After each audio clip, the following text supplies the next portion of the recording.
Hello मेरे प्यारे साथियों, कैसे हो आप सब लोग। आई होप बहुत अच्छे होंगे आप सब लोग।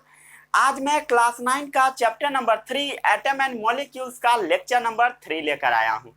इस चैप्टर के ऊपर ऑलरेडी हम लोगों ने 2 लेक्चर कर रखा है, जिसका लिंक आपको मिलेगा डिस्क्रिप्शन बॉक्स में।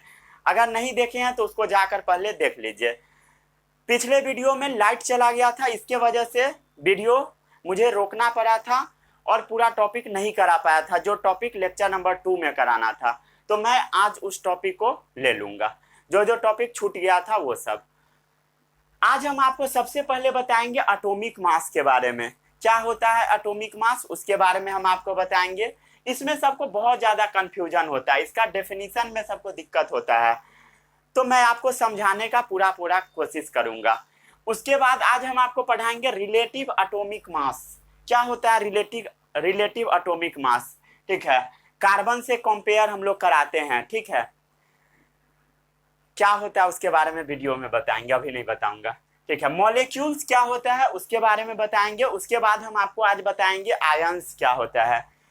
पिछले 2 लेक्चर में हम लोगों ने क्या क्या पढ़ा। लेक्चर नंबर 1 में हम लोगों ने पढ़ा था लॉ ऑफ केमिकल कॉम्बिनेशन, जिसमें मैं आपको 2 लॉ के बारे में पढ़ाया था। Law of conservation of mass, जिसमें हम लोगों ने क्या पढ़ा था, mass can neither be created nor be destroyed during a chemical reaction. उसके बाद सेकेंड लॉ क्या था, a pure chemical compound always consist of the same element that are combined together in a fix proportion by mass, ठीक है। इस law को क्या हम लोग बोले थे, लॉ ऑफ कांस्टेंट प्रोपोर्शन। दिया किसने था, सर जोसेफ प्रोस्ट ने। और लॉ ऑफ कंजर्वेशन ऑफ मास किसने दिया था, एंटोनी लावॉइजियर ने। एंटोनी लावॉइजियर को ही हम लोग फादर ऑफ केमिस्ट्री से जानते हैं। कोई आपसे पूछेगा फादर ऑफ केमिस्ट्री किसका नाम बताइएगा, एंटोनी लावॉइजियर। चलिए आज के इस लेक्चर को हम शुरू करते हैं। पिछले वीडियो में मैं आपको सिंबल के बारे में भी बताया था। सबसे पहले सिंबल के बारे में आइडिया किसके मन में आया था, कौन से साइंटिस्ट थे, सर जॉन डाल्टन के मन में आया था आइडिया कि एटम का कुछ सिंबल रहना चाहिए। उसके बाद वो जो अपना सिंबल वाला आइडिया पेश किए थे, तो वो आइडिया थोड़ा कॉम्प्लेक्स टाइप का था। उसके बाद सर जे बर्जेलियस ने अपना कुछ सिंबल दिया, जिसके बारे में मैं आपको लेक्चर नंबर 2 में बताया था। बहुत सारे एलिमेंट का मैं आपको सिंबल बताया था, बट लाइट चला गया था, इसके वजह से थोड़ा क्वालिटी खराब हो गया था, बट फिर भी क्लियर दिख रहा था, ठीक है। चलिए आज के इस लेक्चर को शुरू करते हैं। फ्लैश लाइट से वीडियो बनाना पड़ा था कल रात में।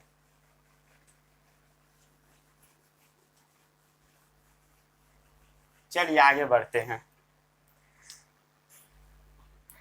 ठीक है। सिंबल आपको सब चीज का याद है। जैसे कुछ पूछता हूँ, यूरेनियम का बताइए, सल्फर का बताइए, ये सब कमेंट बॉक्स में बताइए। सोडियम का बताइए सिंबल, मैग्नीशियम का बताइए, आयरन का बताइए, जिंक का बताइए, कोबाल्ट का बताइए, सोडियम का बताइए, मैग्नीशियम का, हीलियम का। ये सब का सिंबल आप कमेंट बॉक्स में लिख दीजिए, जो जो मैं बोला वो सब का, अगर आपको आता है तब। चलिए अब एक नए टर्म से मैं आपको परिचित कराता हूं, जो है IUPAC। Very very important topic है, इसको एकदम ध्यान से समझिएगा। सबसे पहले हम जान लेते हैं IUPAC का फुल फॉर्म क्या है। International union of pure and applied chemistry. क्या है फुल फॉर्म इसका, international union of pure and applied chemistry. Full form पहले याद कीजिए। I that means international, U that means union, P means pure, A means and applied, और C means chemistry. Full form पहले इसका याद कीजिए, ठीक है। इसको पढ़ते क्या है हम लोग, यूपैक। इसको यूपैक भी पढ़ दिया जाता है, या IUPAC बोलिए, जो जो आपको पढ़ना है वो सब बोलिए, ठीक है। एक बुक में मैं पढ़ा था यूपैक, इसको पढ़ा जा रहा था, ठीक है। ये जो IUPAC है ना, कोई भी केमिस्ट्री में एलिमेंट का नाम दिया जाएगा, सिंबल दिया जाएगा, तो आपको IUPAC से अप्रूव कराना होगा। क्या कराना होगा, अप्रूव कराना होगा, उससे अप्रूवल लेना पड़ेगा, ठीक है। अगर किसी भी आप एलिमेंट का नाम दीजिएगा, इवन आप सिंबल दीजिएगा, तो सबसे पहले आपको IUPAC के पास जाना पड़ेगा और उसे क्या करवाना पड़ेगा, अप्रूव करवाना पड़ेगा, अगर आप एलिमेंट का नाम या सिंबल देते हैं तब, ठीक है। सिंबल ऑफ आईयूपीएसी देता कैसे है, सिंबल आईयूपीएसी देता कैसे है। जैसे देख लीजिए कुछ एग्जांपल देखिए, जैसे आर्गन, क्या बताया था मैं, सिंबल एआर बताया था। हम लोग क्या पढ़े थे, मैग्नीशियम का सिंबल एमजी पढ़े थे, सबको याद है। बोरोन का सिंबल क्या पढ़े थे, बी पढ़े थे। नाइट्रोजन का सिंबल हम लोग क्या पढ़े थे, एन पढ़े थे। पिछले वीडियो में मैं ये सब आपको बताया था, ये सब कुछ सिंबल है, ठीक है। सिंबल लिखने का ना कुछ तरीका है, ठीक है। सिंबल आप अपने मन से नहीं लिख सकते हो, तरीका क्या है वो समझिए। फर्स्ट 1 या 2 लेटर ऑफ द एलिमेंट आपको लिख देना है, फर्स्ट 1 या 2 लेटर्स ऑफ द एलिमेंट। कोई भी एलिमेंट का पहला और दूसरा लेटर आपको लिखना है, फर्स्ट 1 या 2 letter of the element. English में नाम होना चाहिए, ठीक है। इसका नाम क्या चीज में होना चाहिए, नेम इन इंग्लिश, इसको याद रखिएगा, इंग्लिश में नाम होना चाहिए। पहला लेटर या दूसरा लेटर आप लिख सकते हैं। जैसे देखिए मैग्नीशियम, जैसे पहले आर्गन देखिए, तो आर्गन में 2 लेटर लिखा गया है, पहला दूसरा लेटर दोनों लिखा गया है। बोरोन में पहला लेटर लिखा गया है, नाइट्रोजन में पहला लेटर लिखा गया है, और मैग्नीशियम में नहीं लिखा गया है। पहला लेटर सिर्फ लिखा गया, दूसरा लेटर स्किप कर दिया गया है, ठीक है। उसके बाद वाला लेटर उठा दिया गया कुछ लफड़ा की वजह से, ठीक है। तो यही बेसिक रूल था, पहला लेटर लिख दीजिए, फर्स्ट 1 या 2 letter of the element in English. पहले ये सिस्टम ऐसे चला, ठीक है। रूल क्या है, रूल पहले देख लीजिए, रूल क्या है। आप ऐसे नहीं कुछ भी लिख दे सकते हैं, हमेशा जो पहला लेटर होगा वो हमेशा कैपिटल में होगा, हमेशा क्या चीज में होगा, कैपिटल में होगा, और दूसरा लेटर हमेशा स्मॉल में होगा। देखिए पहला letter capital capital capital small, समझ में आया। दूसरा लेटर हो गया तो स्मॉल में लिखा गया। फर्स्ट लेटर हमेशा कैपिटल होना चाहिए, ये रूल है। पहला लेटर जो होगा हमेशा कैसा होगा, कैपिटल लेटर होगा, दैट मीन्स बड़ा वाला लेटर होगा, कैपिटल लेटर। लेकिन जो सेकेंड लेटर रहेगा, ठीक है, सेकेंड लेटर वो आपका हमेशा स्मॉल लिखाएगा, याद रखिएगा, इसको भूलिएगा नहीं कभी।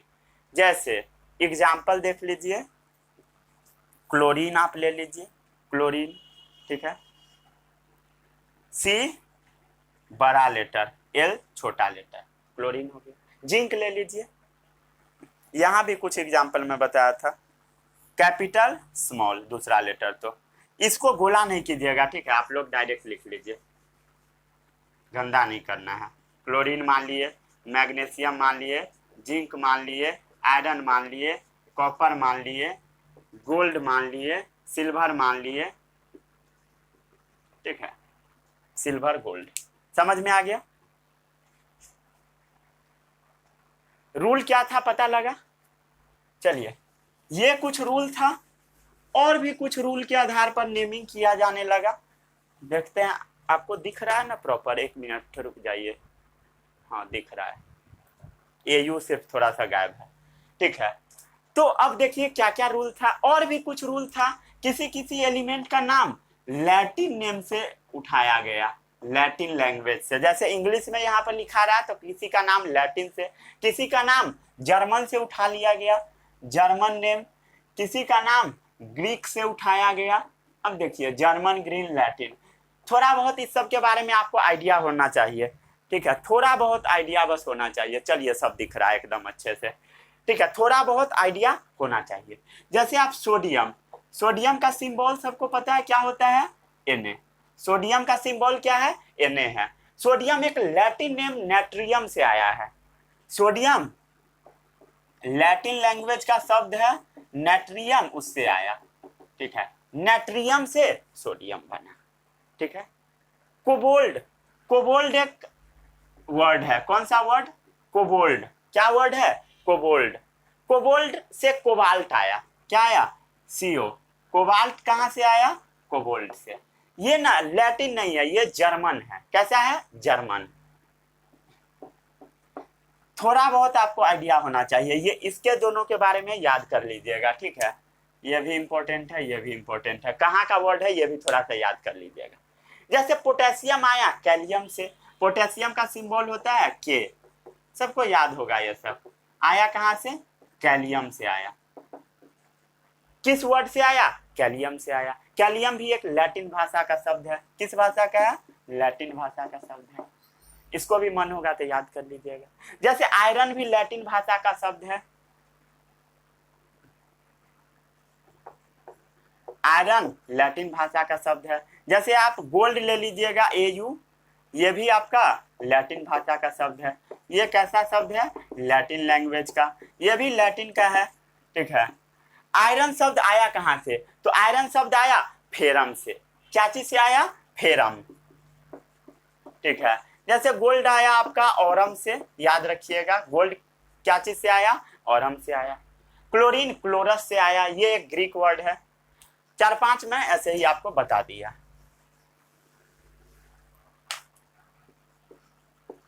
ठीक है। जैसे और क्या बताया था? क्लोरीन, क्लोरीन किस वर्ड से आया? क्लोरस वर्ड से आया। क्लोरस एक ग्रीक वर्ड है। ठीक है। थोड़ा सीक्वेंस में इधर उधर कर दिया, इसको सही कर लीजिएगा अगर लिखना होगा तो। रुक जाइए, कर देता हूं। लैटिन और कैलियम एक लाइन से रहेगा तो सही रहेगा। लैटिन कैलियम, यह भी लैटिन है, यह भी फेरम। ठीक है। और ये क्या है? Greek chlorous. ठीक है। अब सही लगने लगा, अच्छा लग रहा है। ठीक है, इसको छाप लीजिए। अब हम लोग नए टॉपिक के बारे में बात करते हैं। वो टॉपिक है आपका एटॉमिक मास। इस टॉपिक को एकदम ध्यान से पढ़िएगा, सीरियस मोड में अब आ जाइए। ठीक है, नहीं तो ये टॉपिक सब उड़ जाता है सभी लोगों का। हम आपको सही बता रहे हैं। एटॉमिक मास, अब थोड़ा एकदम सीरियस हो जाइए। ठीक है। एटॉमिक मास, देखिए एटम का जो साइज होता है ना, according to sir John Dalton, बहुत छोटा होता है। कौन बताए थे? सर जॉन डाल्टन ने बताया था। क्या चीज में? डाल्टन्स एटॉमिक थ्योरी में, जो कि थ्योरी गलत हो गया था। इसका साइज बहुत ज्यादा छोटा है। ये बात एकदम वो सही बोले थे कि एटम का साइज बहुत छोटा है। मान लेते हैं जिसको आप देख भी नहीं सकते हो, जिसका साइज आप नैनोमीटर में मेजर करते हो, 10 करोड़ गुना ज्यादा छोटा है 1 मीटर से, उसका आप मास क्या बता दोगे भाई? उसका कुछ मास बता पाना बड़ा मुश्किल है भाई। मास उसका बताना not easy, not easy process, not easy, बहुत टफ प्रोसेस है इसका मास बताना। ठीक है। तो इसके लिए हम लोग एक स्टैंडर्ड मान लिए। पहले के समय में ऑक्सीजन को स्टैंडर्ड मान लिया गया और उसी के मास से दूसरे का मास हम लोग निकालते थे। उससे भी पहले हाइड्रोजन को स्टैंडर्ड मान लिया गया था। ये आप याद भी रखिएगा, हाइड्रोजन स्टैंड और ऑक्सीजन को पहले स्टैंडर्ड मान लिया गया था। जो आपका रिलेटिव एटॉमिक मास है, क्या चीज? रिलेटिव एटॉमिक मास, वो ना ऑक्सीजन को स्टैंडर्ड मान के निकाले जाने लगा। ठीक है, ऑक्सीजन को स्टैंडर्ड मान लिया। ठीक है, स्टैंडर्ड, ऑक्सीजन को स्टैंडर्ड मान लिया। ठीक है। जैसे मान लेते हैं कोई भी आपके स्कूल में एक बच्चा है, ठीक है, उसको स्टैंडर्ड मान लेगा, वो जितना पढ़ने वाला है उसको स्टैंडर्ड मान लिए। कुछ हो सकता है कि उससे ज्यादा पढ़ने वाला हो, कुछ हो सकता है उससे कम पढ़ने वाला हो, तो वैसे ही स्टैंडर्ड मान लिया गया ऑक्सीजन, और उसके कंपैरिजन में सबका हम लोग मास निकालेंगे। क्यों माना गया ऑक्सीजन को standard? Because oxygen reacts with large number of elements. क्यों माना गया स्टैंडर्ड? क्योंकि oxygen large number of elements के साथ रिएक्ट करता था। Oxygen react with large number of element and form compound, और उसके बाद वो कंपाउंड बनाता था एंड फॉर्म्स कंपाउंड, और वो कंपाउंड बनाता था। चल इसको छापिए तो जल्दी से। ठीक है, मजा आ रहा है सभी लोगों को? लेकिन इसमें लफड़ा क्या हुआ पता है? कि मोस्ट ऑफ द एलिमेंट का मास होल नंबर में आ रहा था। ठीक है, मोस्ट ऑफ द एलिमेंट का मास, लफड़ा नहीं था, ये भी सही ही था, समझे? मोस्ट ऑफ द एलिमेंट का मास होल नंबर में आ रहा था। ठीक है, होल नंबर में ऑक्सीजन को स्टैंडर्ड मानने के बाद, बट इसको नहीं माना गया। ठीक है, बाद में कार्बन को मान लिया गया। मोस्ट ऑफ द एलिमेंट का मास क्या चीज में आया, होल नंबर में आया। Mass of the element mostly as whole number. Most of the element का मास कैसा आ रहा था, होल नंबर में, इसीलिए मान लिया गया। बट कुछ दिन ये चला, उसके बाद कार्बन को स्टैंडर्ड मान लिया गया। ठीक है, इसको छाप लीजिए जल्दी से, छापिए इसको जल्दी से। रब कर दूं क्या?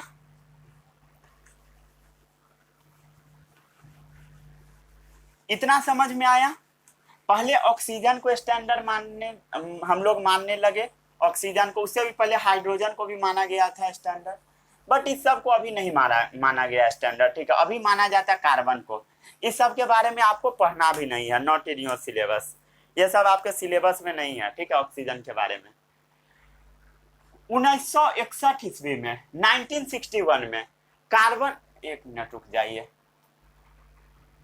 1961 ईस्वी में कार्बन को स्टैंडर्ड मान लिया गया। किसको स्टैंडर्ड माना गया? कार्बन को। कार्बन को स्टैंडर्ड मान लिया गया। ठीक है, कार्बन का ना अलग अलग फॉर्म नेचर में अवेलेबल होता है, कार्बन का अलग अलग फॉर्म नेचर में अवेलेबल होता है, उसको हम बोलते हैं आइसोटोप। क्या बोलते हैं? आइसोटोप। ठीक है, तो कार्बन में ही एक फॉर्म होता है जिसका नाम है C12। कार्बन का एक फॉर्म होता है C12, कार्बन 12 इसको हम बोल देते हैं क्योंकि इसका एटॉमिक मास 12 है। ठीक है, इसको ना स्टैंडर्ड मान लिया गया। किस ईस्वी में? 1961 में। वेरी इंपॉर्टेंट पॉइंट है। ठीक है, उसके बाद हम लोग रिलेटिव एटॉमिक मास किसी अदर एलिमेंट का निकालने लगे। क्या किए? रिलेटिव एटॉमिक मास कैसे निकलता है इसको थोड़ा समझिए, इसमें सबको बहुत ज्यादा कंफ्यूजन होता है। रिलेटिव एटॉमिक मास में इसको थोड़ा समझने का कोशिश कीजिए, इसको थोड़ा समझने का कोशिश कीजिए। क्या कहना था रिलेटिव एटॉमिक मास का, वो समझिए। RAM, relative atomic mass, relative atomic mass ये क्या कहता है इसको समझिए। नंबर ऑफ टाइम्स, सबसे पहले समझिए क्या है, number of times into 1/12 mass of 1 atom of C12। क्या है? Number of times 1/12 mass of, फिर से पढ़िए, number of times 1/12 mass of 1 atom of carbon 12, 1 atom of carbon 12। समझिए, देखिए, मास of 1 atom of carbon 12, carbon 12 का जो आइसोटोप है, ठीक है, मतलब कार्बन 12 मतलब समझ रहे हो ना, कार्बन का जो एक आइसोटोप पाया जाता है C12, उसके बारे में बताया जा रहा है। ये भी एक्चुअल में कार्बन ही है, कार्बन का एक फॉर्म है। ठीक है, C12। तो जो C12 है उसका जो मास है एक एटम का, उसके एक एटम का 1/12वां भाग इंटू नंबर ऑफ टाइम्स, कितना ज्यादा गुना भारी होगा वही होता है रिलेटिव एटॉमिक मास। ठीक है, रिलेटिव एटॉमिक मास क्या है? Number of times into 1/12 mass of 1 atom of carbon 12।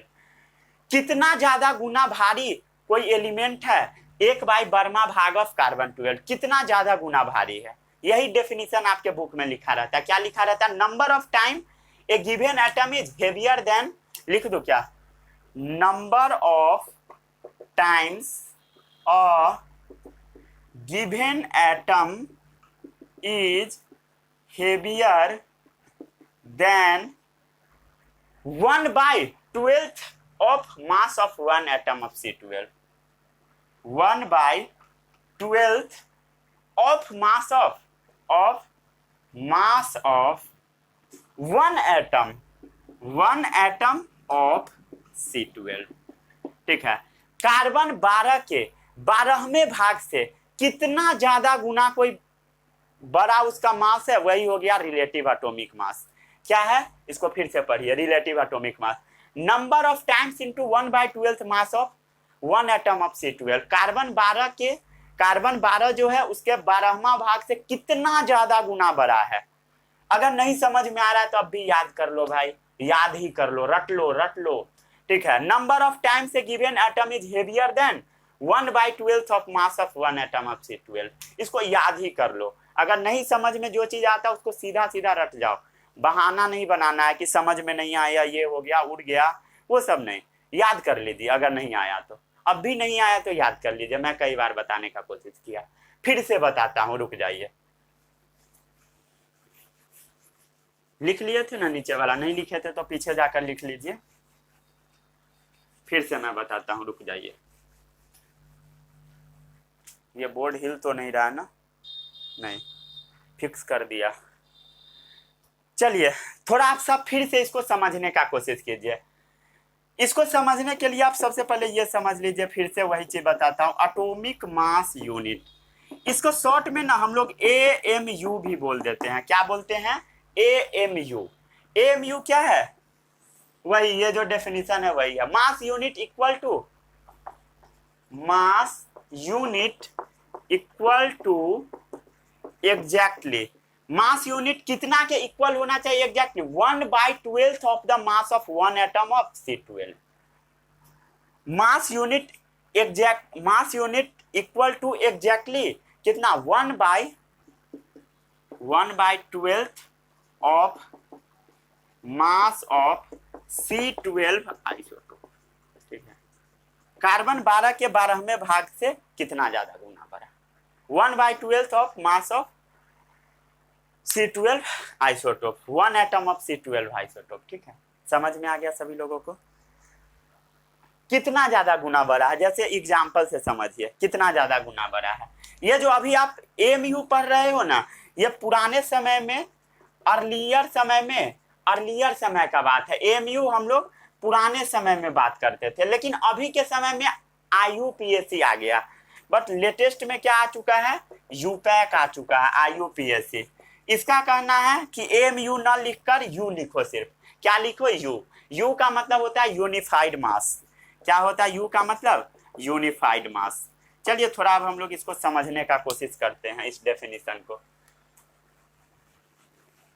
बड़ा दिक्कत होता है इस डेफिनेशन में सबको। चलिए थोड़ा समझने का कोशिश कीजिए। कुछ एलिमेंट है, उसका एटॉमिक मास में लिखता हूँ। ठीक है, एटॉमिक मास। एटॉमिक मास लिखना क्या चीज में? U में। क्या चीज में? IUPAC का कहना है कि U करके लिखो, U। ठीक है, U। ठीक है, जैसे हाइड्रोजन का मास कितना होता है बताइए? सभी लोग बोलेंगे जोर से। ये सब आपको याद भी होना चाहिए। ठीक है, याद भी होगा अभी तक कई लोगों को। कार्बन का मास क्या होगा? कार्बन का 12। ठीक है, नाइट्रोजन का मास कितना होगा बताइए? आप लोग खुद ही बताएं ना भाई। नाइट्रोजन का 14। ये सब तो सबको याद होगा। Oxygen 16, sodium 23। जो मोस्ट कॉमनली है वो सब मैं बताता हूं। सोडियम कितना होगा? 23 होगा। तो कार्बन 12 के 12वें भाग से ये एक गुना ज्यादा बड़ा है। ये ना रिलेटिव एटॉमिक मास क्या है? Number of time into 1/12 mass of one atom of C12। वो 1/12वां भाग, रुक जाइए फिर से समझिए। रिलेटिव एटॉमिक मास क्या है? कितना ज्यादा गुना भारी है वो। तो जैसे कार्बन कितना ज्यादा गुना भारी है? कार्बन 12वां के 12वां भाग से 12 गुना ज्यादा भारी है। नाइट्रोजन कितना ज्यादा गुना भारी है? तो 14 गुना ज्यादा। ठीक है, relative atomic mass of nitrogen is 14 times of 1/12 mass of one atom of C12। जो एटॉमिक मास लिखा रहेगा उससे उतना ज्यादा गुना भारी होगा। अगर अभी भी समझ में नहीं आया तो इसको याद कर लीजिए, और क्वेश्चन तो इससे पूछा जाएगा, इससे थोड़ी ना पूछा जाएगा। बोर्ड में सिर्फ इससे क्वेश्चन पूछा जाता है। ठीक है,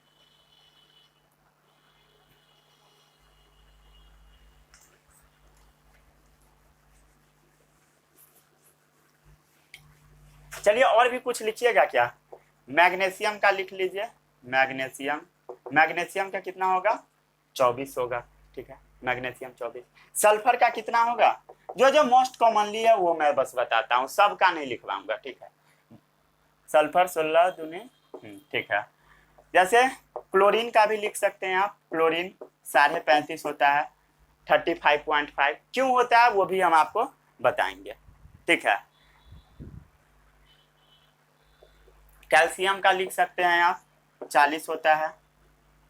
पोटेशियम का भी लिख सकते हैं। पोटेशियम कितना होगा परवीन? चलिए 39। हाँ,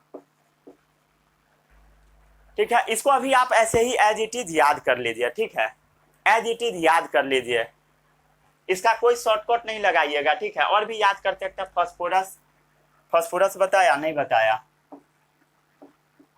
फास्फोरस, फास्फोरस का ले लीजिए 31, ठीक है। इसको याद करवाने का तरीका मैं आपको बताऊंगा क्लास 10 में, ठीक है, क्लास 10 में जाइएगा तब आपको बताऊंगा। एल्यूमिनियम का भी ले लीजिए 27, चलिए, हाँ, इस सब का याद करवाऊंगा, तरीका है क्लास 12th में, 12th में ना 11th में और 10 में पढ़ना है।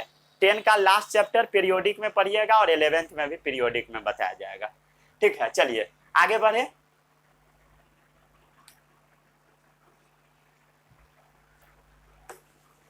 चलिए, ये सब था atomic mass, relative atomic mass.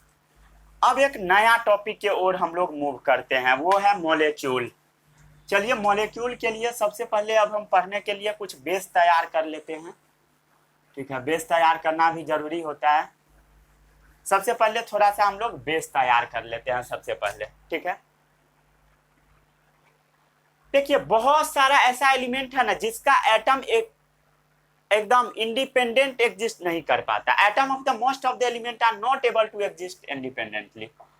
Atoms of the most of the elements are not able to exist independently। देखिए, अधिकतर एलिमेंट का जो एटम होता है वो स्वतंत्र रूप से नहीं जी पाता, उसको किसी का जरूरत पड़ता है। जैसे देख लीजिए, हाइड्रोजन ही है, एक मिनट रुक जाइए, इंक डाल लेने दीजिए।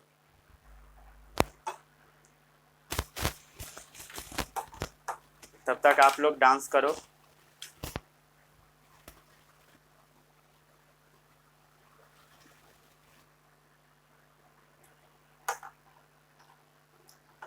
हर रोज मेरे हाथ का पेंटिंग होता है, देखिए फिर से पेंटिंग हो गया है, अच्छा लगता है पेंटिंग देखकर।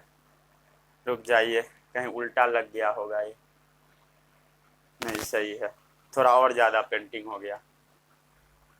चलिए, अधिकतर एलिमेंट का जो एटम होता है वो इंडिपेंडेंटली एग्जिस्ट नहीं कर पाता। जैसे मान लीजिए हाइड्रोजन का ही एटम है, तो वो हाइड्रोजन फॉर्म में एग्जिस्ट नहीं कर पाएगा, ये ना दूसरे के साथ जुड़ा होगा, या तो ये दूसरे हाइड्रोजन के साथ जुड़ा होगा तभी एग्जिस्ट कर पाएगा H2 फॉर्म में, ठीक है, या आप दूसरे क्लोरीन के साथ इसको जोड़ दीजिए तब ये एग्जिस्ट कर पाएगा HCl के फॉर्म में, कोई भी ले लीजिए, ठीक है।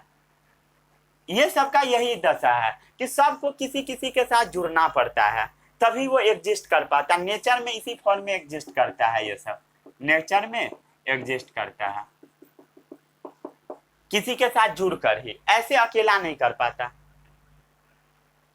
जो एटम होता है ना, इसीलिए एटम्स क्या करता है, किसी के साथ जुड़ जाता है, अकेला एग्जिस्ट नहीं कर पाएगा तो दूसरे के साथ जुड़ जाता है, तो उसी जुड़ने के प्रोसेस को हम बोलते हैं मॉलिक्यूल। एटम क्या कर लेता है, एटम फॉर्म्स मॉलिक्यूल, क्या बना लेता है, मॉलिक्यूल्स बना लेता है। कई बार आयंस भी बनाता है, जिसके बारे में हम लोग अभी पढ़ेंगे थोड़ी देर में। आयंस क्या होता है, जिसके पास चार्ज हो, जैसे देखते हो ना सोडियम के ऊपर एक प्लस लिखा रहता है, तो वो क्या है, चार्ज वाला पार्टिकल है, ठीक है। ये क्यों बनता है, इस सब के बारे में अब हम लोग बातें करते हैं। चलिए, ये था बेसिक आपका मॉलिक्यूल का। इसको लिखने का मन था तो लिख लीजिए, नहीं मन है तो नहीं भी लिख सकते हैं। चलिए, अब हम लोग आते हैं मेन टॉपिक के ऊपर।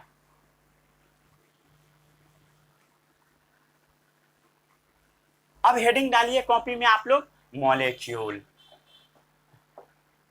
मॉलिक्यूल से क्या समझते हो आप लोग, एटम का जो ग्रुप होता है उसी को मॉलिक्यूल बोला जाता है। The smallest particle of A substance, रुक जाइए डेफिनेशन भी लिखा देता हूं। The smallest particle of a substance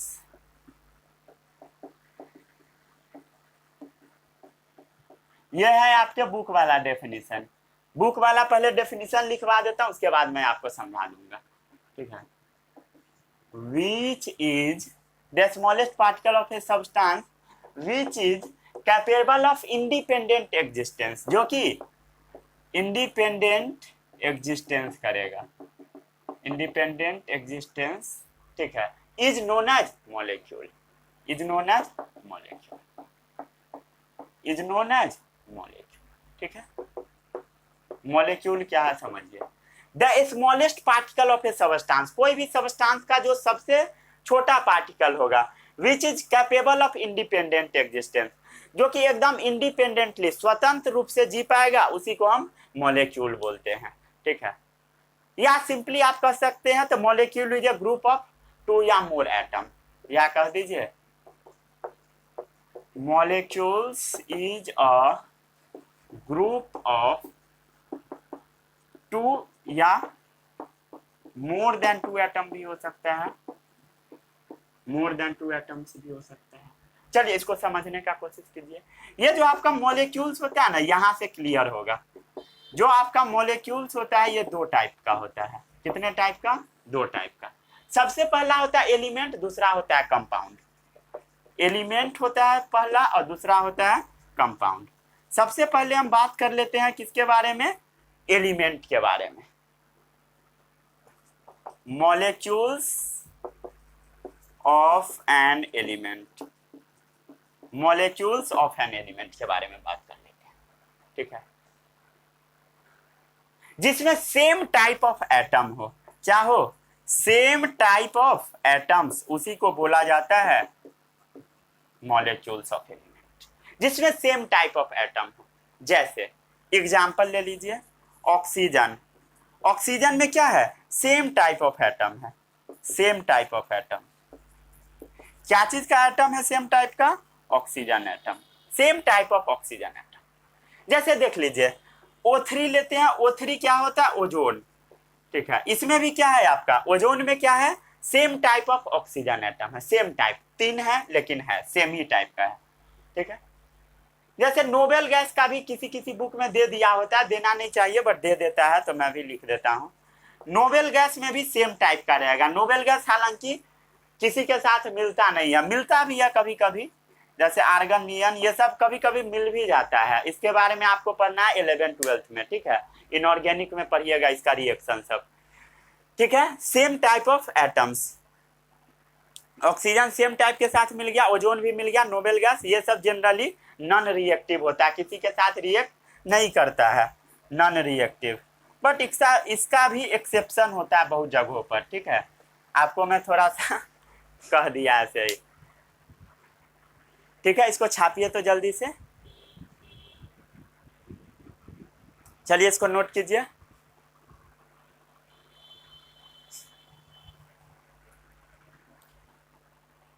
note कीजिए जल्दी से। अगले टॉपिक पर हम लोग जाएंगे, एटॉमिसिटी।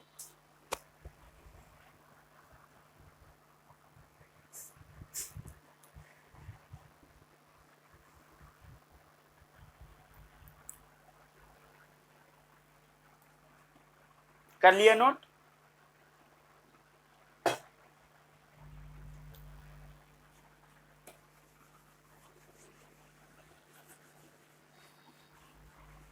चलिए अब अगला टॉपिक आता है एटॉमिसिटी। ये भी टॉपिक बहुत ज्यादा इंपॉर्टेंट है।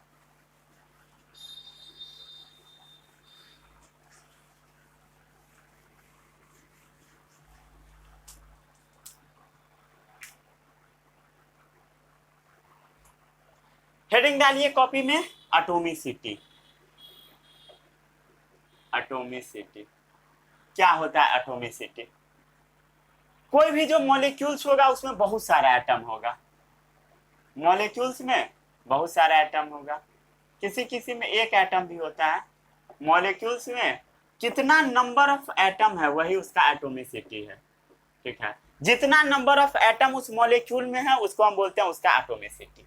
जैसे देख लीजिए कुछ एग्जाम्पल हम आपको देते हैं, जैसे मोनो एटॉमिक का एग्जाम्पल ले लीजिए। बताते हैं इसमें कितना एटम है, आपको वो बताना है। हीलियम में कितना एटम है? कितना एटम? कितना एटम है? 1 एटम, ठीक है। नियन में कितना एटम? 1 एटम, ठीक है। यहाँ से देखकर ही क्लियर लग रहा है। आर्गन में कितना एटम? 1 ही एटम है। जेनन में कितना एटम? 1 एटम है। ठीक है, एक एटम है, ठीक है, रहने दीजिए। उसके बाद ये सब कैसा हो गया, मोनोएटॉमिक। डाइएटॉमिक के बारे में अब बताऊंगा। मोनोएटॉमिक में क्या हुआ, मोनो का मतलब होता है जिसमें वन क्या रहे, एटम रहे, वो कैसा, मोनोएटॉमिक, ठीक है। अब आता है डाइएटॉमिक। रेडन भी आप लिख सकते हो, आरएन, नहीं मन है तो नहीं भी लिखिए, कोई रेडन आपसे पूछेगा नहीं। फिर आता है डाइएटॉमिक। डाइएटॉमिक में क्या होगा, जिसमें दो एटम्स प्रेजेंट रहेंगे। जैसे इसमें कितना एटम था, एक एटम, वैसे इसमें कितना रहेगा, दो। जैसे देख लीजिए H2, कितना एटम है H2 में, I2 में दो एटम, ठीक है, क्लियर है। O2 में कितना एटम, दो एटम। N2 में कितना एटम, दो एटम। Br2 में कितना एटम, दो एटम। क्लोरीन में कितना एटम, ब्रोमीन में दो एटम। क्लोरीन में कितना एटम, दो एटम। HCl में कितना एटम, HCl में देखिए एक एक दो एटम। आप बोल सकते हो NaCl में कितना एटम, दो ही एटम, ठीक है। NaCl में कितना एटम, दो एटम। फिर एग्जांपल ले लेते हैं हम लोग ट्राई एटॉमिक का। ट्राई एटॉमिक का मतलब होता है, ट्राई का मतलब थ्री, एटॉमिक का मतलब एटम, जिसमें तीन एटम हो।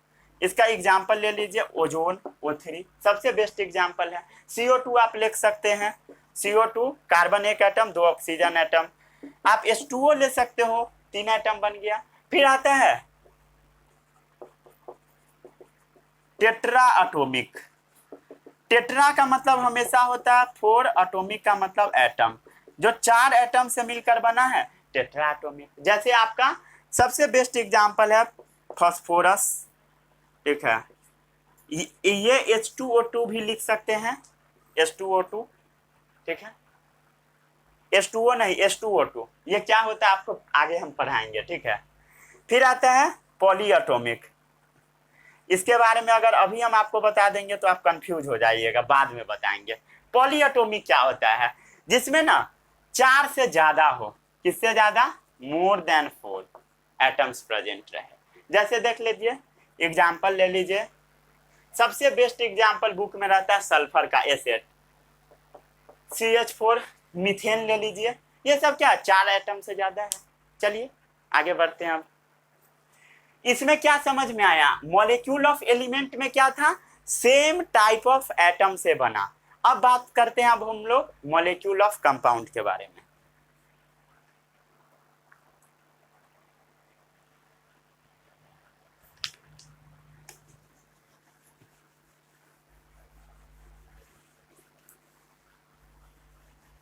ठीक है, आगे बढ़ते हैं। अब अगला हेडिंग डालिए कॉपी में, मॉलिक्यूल्स ऑफ अ कंपाउंड। एक मिनट रुक जाइए, चलिए दिख रहा है सभी लोगों को। मॉलिक्यूल्स ऑफ ए कंपाउंड, ठीक है, atom of different element join together in A definite proportion. Atoms of different elements joined together in a definite proportion। फिर से पढ़िए डेफिनेशन को, atoms of different element joins together in a definite proportion to form molecule of compound, to forms of molecules of compound.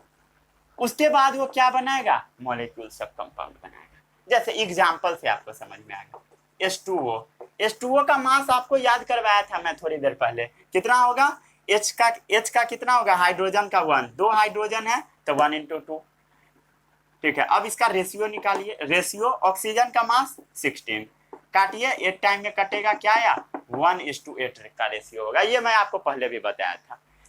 Atom of different element, अलग अलग element का atom होगा, join together in a definite proportion. वो definite proportion में join होगा, जैसे दो hydrogen एक oxygen, to form molecule of a compound, और मॉलिक्यूल ऑफ ए कंपाउंड बना लेगा।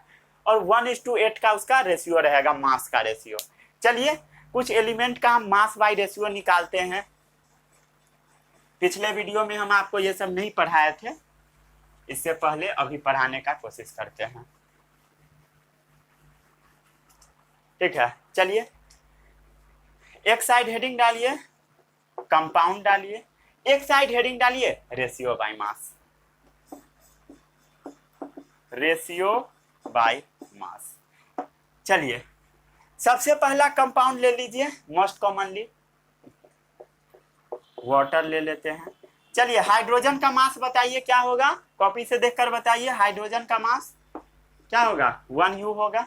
ठीक है, चलिए कैलकुलेट कीजिए। 1 × 2 रेशियो क्या होगा, ऑक्सीजन का मास कितना होता है 16। ठीक है, चलिए निकालिए तो इसका रेशियो 2:16 आएगा, 8 टाइम्स में कटेगा, 1:8 का रेशियो आ गया। कितना रेशियो आएगा, 1:8 का। ठीक है, 1:8 का मास रेशियो आएगा, रेशियो बाय मास किसका, वाटर का। चलिए आगे बढ़ते हैं। CO2 carbon dioxide. चलिए कार्बन का मास देखिए तो कितना है, कॉपी में 12। कितना है, यहाँ भी लिख देता हूं, चलिए लिखते चलते हैं हम लोग। कितना है, 12। कार्बन का मास 12:2। एक ऑक्सीजन का मास कितना, 16।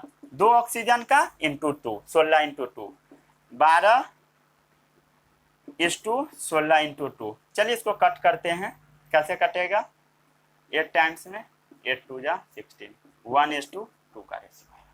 क्या चीज रेशियो आएगा, 1:2 का। चलिए अब बताइए इसमें गड़बड़ क्या हुआ। चलिए बताइए गड़बड़ क्या हुआ।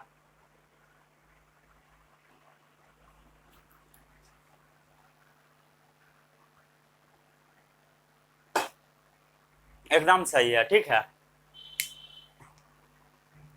ऐसा आपको मिस्टेक नहीं करना है। ठीक है, ऐसा हम गलती जानबूझकर आपको करते चले जाएंगे। ठीक है, और आपको हाँ हाँ नहीं बोलना है, वहां पर रुक जाना और खुद से सही करने का कोशिश करना है। ठीक है, कुछ से कुछ मैं काट दिया और आप कुछ बोले ही नहीं। देखिए 2 से 12 कितना टाइम में कटेगा, 6 टाइम में। ठीक है,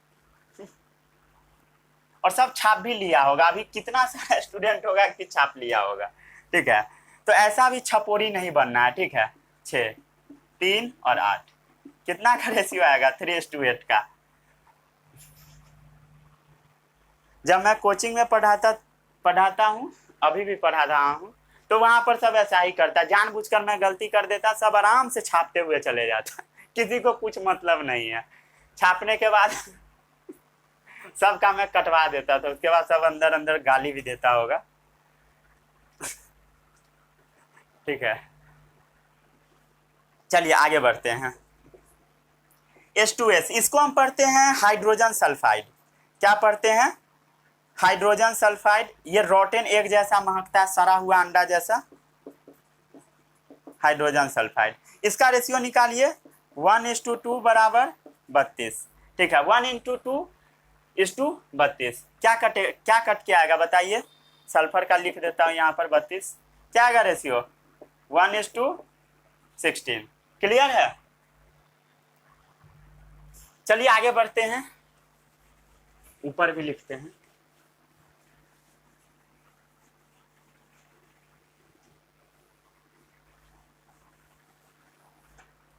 चलिए आगे बढ़ते हैं। अब आता है आपका ग्लूकोज भी ले सकते हैं, पहले फॉर्मूला ही लिख लीजिए, C6H12O6। ये क्या है, आपका ग्लूकोज है। बताइए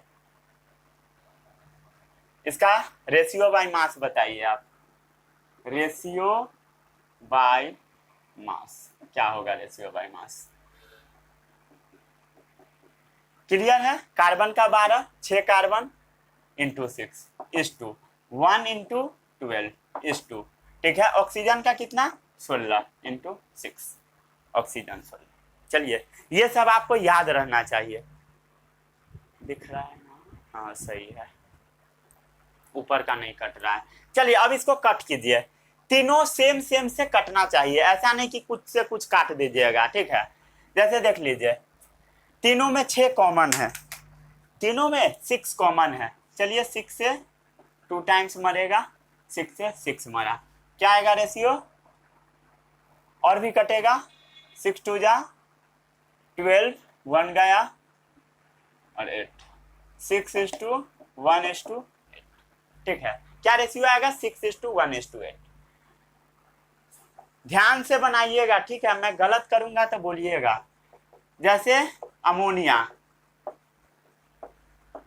अमोनिया का NH3 होता है, नाइट्रोजन का 14 याद रखिएगा। ठीक है, 14:3:1, ये तो सबको पता लग गया, 14:3, ये तो सबको आता होगा।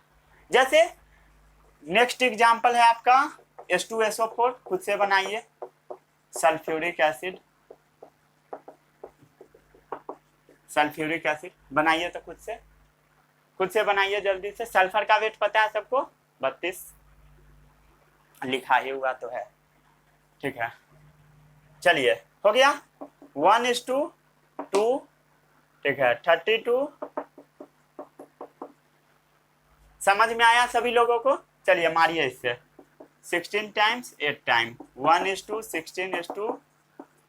ठीक है, समझ में आता है? आगे बढ़े, ये याद करने वाला, इसको रहने दीजिए साइड में ही। आई होप आपको अब ये सब याद हो गया होगा। ठीक है, बहुत कम ही एलिमेंट होता है जिसका हमेशा यूज आएगा। ये सब जो मैं लिखवाया उसी सब का मेनली यूज आएगा, उस सब का आपको एकदम याद होना चाहिए, एकदम दिल में बसा होना चाहिए। चलिए, जैसे अब आता है NaHCO3। NaHCO3 मोस्ट कॉमनली आप जानते होइएगा, बेकिंग पाउडर, जानते हैं ना, बेकिंग पाउडर, वो जो खाना वाला है, बेकिंग पाउडर, छोला भटूरा वाला, पता नहीं शायद डाला जाता है। सोडियम का मास कितना होता है, लिख लीजिए, नहीं पता है तो 23 होता है, 23। आई होप सबको याद होगा, 23 मास। ठीक है,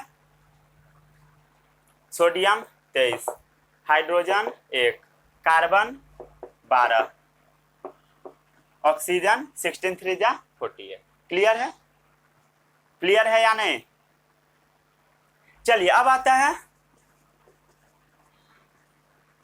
कॉमन सॉल्ट। कॉमन सॉल्ट का फॉर्मूला याद रखिएगा, NaCl। सोडियम का कितना होता है, 23। क्लोरीन का होता है 35.5, यहाँ लिख लीजिए, सोडियम 23, क्लोरीन 35.5। ठीक है, आगे बढ़े, वो क्या है, 5 है। कई लोगों को ये भी कमेंट में सब पूछेगा 35.1 क्यों लिखे, कुछ भी दिख जाता है तुम लोगों को। चलिए आगे बढ़े, 9 नंबर है कैल्शियम कार्बोनेट। क्या चीज, कैल्शियम कार्बोनेट। इसका एक और नाम होता है लाइमस्टोन। क्या नाम होता है, लाइमस्टोन। लाइमस्टोन भी हम लोग इसको बोल देते हैं। फॉर्मूला होता है इसका CaCO3। चलिए बताइए तो कैल्शियम कितना होगा, ढूंढिए, यहाँ नहीं है कैल्शियम। चलिए इसको खुद से बनाइए, पहले खुद से बनाइए।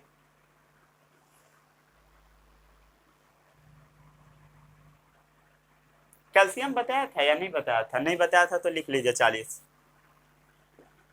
बताया था, शायद बताया था। ठीक है,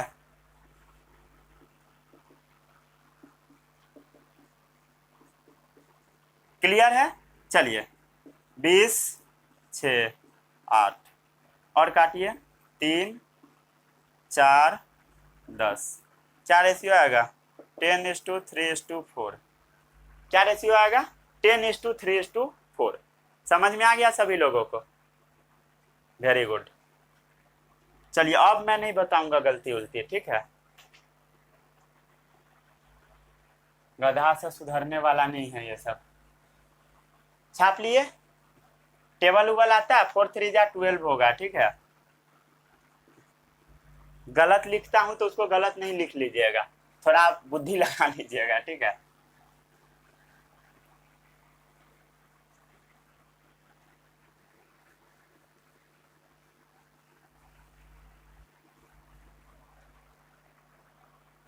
चलिए हो गया कैल्शियम कार्बोनेट। आगे बढ़े, कॉस्टिक सोडा पर आ जाए। चलिए यहाँ पर तो जगह है, इसी में फिट करते हैं। कॉस्टिक सोडा, कॉस्टिक सोडा का सबको फॉर्मूला पता है, ये क्यों चिल्ला रहा है भाई? कॉस्टिक सोडा का फॉर्मूला सबको पता है? चलिए यहाँ पर बैठ जाता हूँ। ठीक है, सोडियम हाइड्रोक्साइड NaOH, सोडियम का कितना होता है बताइए? 23 लिखा हुआ है। ऑक्सीजन का कितना होगा? 16। हाइड्रोजन का कितना होगा? 1 होगा। क्लियर है? सबको समझ में आता है? चलिए आगे बढ़े। और भी एक लिख लीजिए। एक और होता है कॉस्टिक पोटास। क्या होता है? कॉस्टिक पोटास, KOH इसको पढ़ते हैं। ठीक है, KOH caustic potash, potassium hydroxide इसको पढ़ा जाता है। ठीक है, इसका रेशियो याद रखिएगा। पोटेशियम का कितना होता है? Approx 39 is to oxygen 16, hydrogen 1। याद रखिएगा इसको। समझ में आता है सभी लोगों को? और भी लिख दो क्या? इथानल लिख लीजिए। Ethanol C2H5OH, C2H5OH। अब इसको कैलकुलेट कीजिए। कार्बन का 12 × 2 इज टू 1:5 इज टू 16:1। ठीक है, 24:5:16 इज टू 1 भी लिख लीजिए। ठीक है, समझ में आ गया?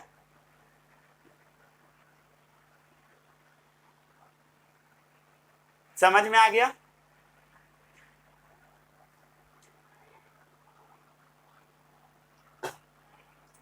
इतना तक आप लोग बना लिए होइएगा। ठीक है, अब एक चीज यहाँ पर आप ध्यान नहीं दिए होइएगा। क्या ध्यान नहीं दिए होइएगा?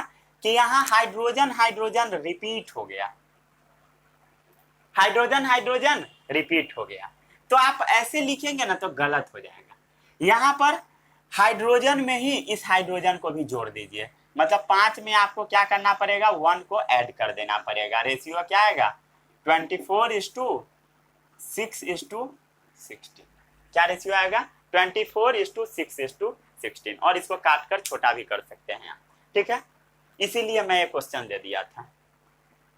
ठीक है, चलिए इसको जल्दी से बनाइए, तो छाप लीजिए इसको जल्दी से।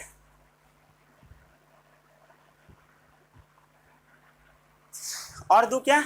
एक दो और देता हूं। इथानल ये सब का फॉर्मूला कैसे लिखाएगा वो आपको 10 क्लास में पढ़ना। जैसे C2H2 का देख लीजिए, 12 × 2 इज टू 1 × 2। ये सब आसान है। 24/2 12:1। ठीक है, क्लियर है? ये सब क्वेश्चन आपके बुक में लिखा हुआ रहता है। इसको पढ़ते क्या है सभी लोगों को पता है? इथाइन। क्यों लिखते हैं इथाइन वो सब आपको पढ़ाएंगे हम क्लास 10 में। ठीक है, कार्बन एंड कंपाउंड चैप्टर में। क्लियर है इतना?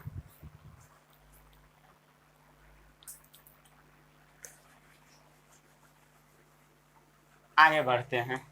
नेक्स्ट टॉपिक हो गया। बहुत सारा क्वेश्चंस करवा दिया, अब क्या करवाऊं?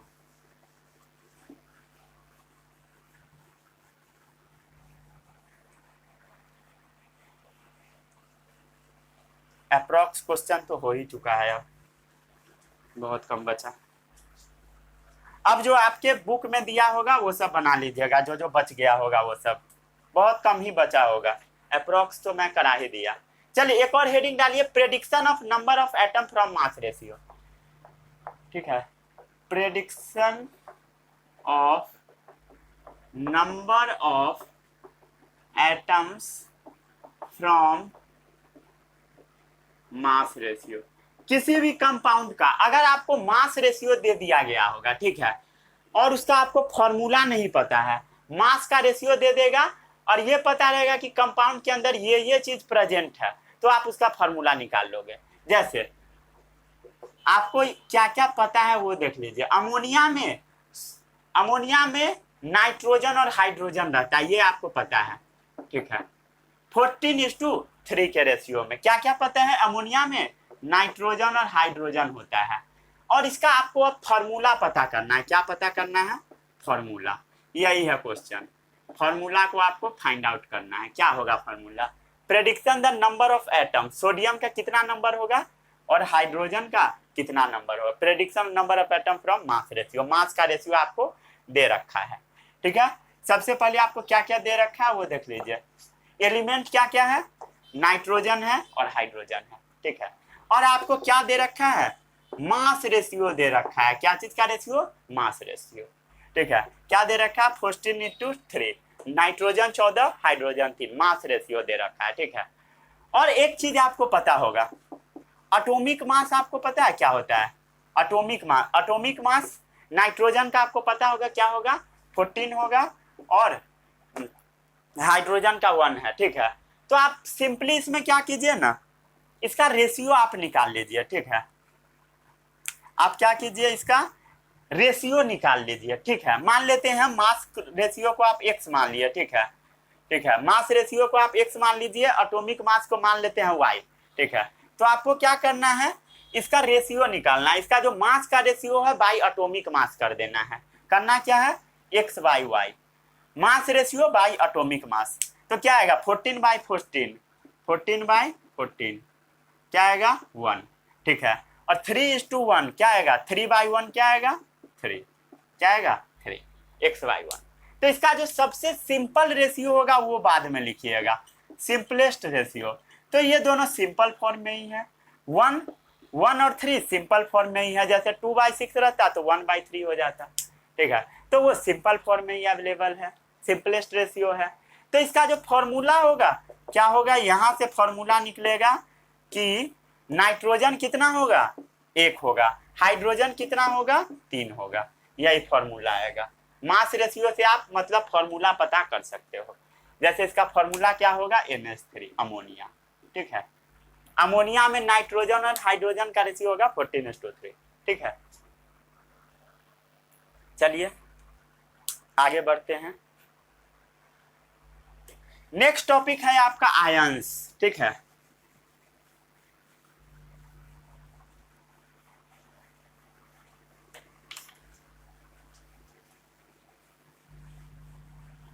हेडिंग डालिए कॉपी में, ions. Ions very very important topic. ठीक है, सबसे पहले आयंस के टाइप के बारे में हम लोग पढ़ लेते हैं। ठीक है, तब आयंस का डेफिनेशन बताऊंगा। ठीक है, आयंस जो होता है ना, 2 तरीके का होता है। कितने टाइप का? 2 टाइप का। पहला होता है पॉजिटिव आयंस। क्या होता है? Positive ions. आयंस का मतलब होता है जिसके पास चार्ज प्रेजेंट हो। क्या हो? Charge present. जैसे देख लीजिए, जो भी चार्ज प्रेजेंट वाला जिसके ऊपर पॉजिटिव चार्ज होगा उसको हम पॉजिटिव आयन बोल देते हैं, या इसको हम बोल देते हैं केटायंस। केटायंस किसको बोलते हैं? जिसके ऊपर पॉजिटिव चार्ज हो। जैसे Na+, K+, Ca2+, K+, Ca2+। तो ये सब क्या है? जिसके ऊपर पॉजिटिव चार्ज, वो क्या हो गया? केटायंस हो गया। जैसे एल्यूमिनियम हो गया, तो एल्यूमिनियम क्या है आपका? केटायंस है। ठीक है, और जिसके ऊपर निगेटिव चार्ज होगा, निगेटिव आयंस, उसको हम बोल देते हैं एनायंस। क्या बोल देते हैं? अनायंस बोल देते हैं। ठीक है, जैसे अनायंस का एग्जाम्पल कुछ याद कर लीजिए। जैसे क्लोरीन हो गया, इवन आपका ब्रोमीन हो गया। ठीक है, ऑक्सीजन हो गया, नाइट्रोजन हो गया। ठीक है, O2-। ठीक है, नाइट्रोजन के ऊपर 3- चार्ज। तो ये सब कैसा हो गया? Negative ion. जो पॉजिटिव आयन होगा ना, वो ना अट्रैक्ट टुवर्ड कैथोड। ये किसके तरफ अट्रैक्ट करेगा? Attract towards cathode. वो हमेशा कैथोड की ओर अट्रैक्ट होगा। आप अगले चैप्टर में एक्सपेरिमेंट पढ़िएगा। ठीक है, पहले ही मैं बता दिया था कैथोड रे एक्सपेरिमेंट। कैथोड जो होता है ना, हमेशा निगेटिव होता है। ठीक है, तो जो पॉजिटिव वाला चीज है ना, वो निगेटिव की तरह अट्रैक्ट होगा। ठीक है, और ये किसके तरफ अट्रैक्ट होगा? Attract towards anode. ये ना निगेटिव वाला है तो पॉजिटिव की तरह अट्रैक्ट होगा। पढ़े है ना, पॉजिटिव पॉजिटिव क्या होगा? पॉजिटिव पॉजिटिव रिपेल करेगा, निगेटिव निगेटिव रिपेल करेगा, और पॉजिटिव निगेटिव अट्रैक्ट हो जाएगा। इवन निगेटिव पॉजिटिव भी क्या होगा? अट्रैक्ट होगा। क्लियर है? छाप लीजिए इसको, मन है तो। चलिए आयंस का डेफिनेशन लिख लेते हैं। व्हेन एटम या ग्रुप ऑफ एटम, इसका डेफिनेशन बस आप याद कर लीजिएगा। इसका डेफिनेशन अगले क्लास में एकदम अच्छे से पढ़िएगा, मेटल नॉन मेटल चैप्टर में। ठीक है, जो आपके बुक में रहता है इसको बस रख लीजिए। ठीक है, व्हेन एटम्स या ग्रुप ऑफ एटम या ग्रुप्स ऑफ एटम्स, एटम का ग्रुप हो या मॉलिक्यूल, मॉलिक्यूल ये क्या करेगा, लूज या गेन इलेक्ट्रॉन करेगा, तब दे बिकम चार्ज, लूज या gain electrons they became charge. ये आपको अभी नहीं पढ़ना है, ठीक है, फिर भी मैं बता दिया। आपको जो पढ़ना था ये था आयंस के बारे में, वो चार्ज हो जाता है और इसी चार्ज स्पीसीज को हम आयंस बोल देते हैं। These charge species are known as ions. Ions क्या है, कोई भी एटम हो, जैसे मान लीजिए ये एटम है, या ग्रुप ऑफ एटम हो, बहुत सारा एटम हो, पॉली एटॉमिक, उसके बारे में अभी बताऊंगा, ठीक है, मॉलिक्यूल हो, कुछ भी हो, atom, group of atom, molecule हो, लूज या गेन इलेक्ट्रॉन, वो इलेक्ट्रॉन को या तो लूज कर देगा, अपना इलेक्ट्रॉन को बाहर निकाल देगा, या कहीं से गेन कर लेगा, उसके बाद वो चार्ज हो जाएगा, ठीक है। जैसे सोडियम को देख रहे हैं, एक इलेक्ट्रॉन अपना लूज किया है, ठीक है, तो इसके ऊपर पॉजिटिव चार्ज आ गया, ठीक है, ये गेन करेगा एक इलेक्ट्रॉन किसी से, निगेटिव चार्ज। तो इसके बारे में आपको मेटल नॉन मेटल क्लास 10 में हम आपको पढ़ाएंगे, अभी इसके फिर में नहीं पढ़िएगा क्योंकि ये आपको 9 में नहीं पढ़ना है। चलिए, हो गया। एक और डेफिनेशन जो कि आपके बुक में लिखा रहता है, डेफिनेशन नहीं एक्चुअली एक टर्म समझ लीजिए, पॉली एटॉमिक आयंस। आप देखते होइएगा बहुत सारा एटम का कुछ कुछ आयन दिया होता है, जैसे nitrate ion NO3 minus, NO3 minus, nitrate ion.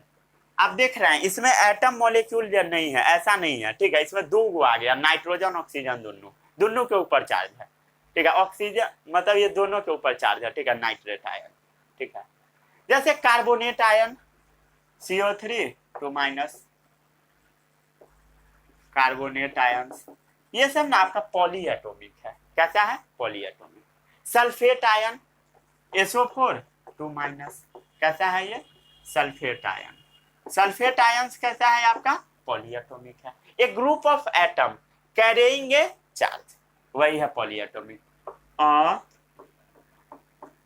Group of atoms carrying a charge,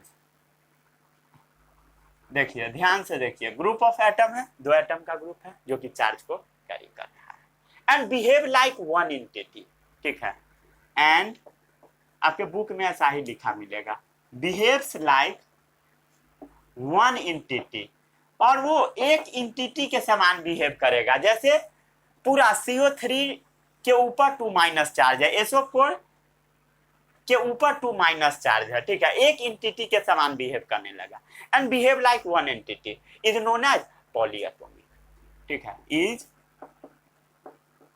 known as polyatomic ions, ठीक है। चलिए इसको छाप लीजिए। आज के लेक्चर को हम यहीं पर समाप्त करते हैं, मिलते हैं अगले लेक्चर में। अगले लेक्चर में और भी हम लोग इंटरेस्टिंग चीजें पढ़ेंगे। इस चैप्टर का 2 लेक्चर अभी और आएगा, उसके बाद आपका ये चैप्टर खत्म हो जाएगा। मिलते हैं अगले वीडियो में, तब तक के लिए all the best, bye bye.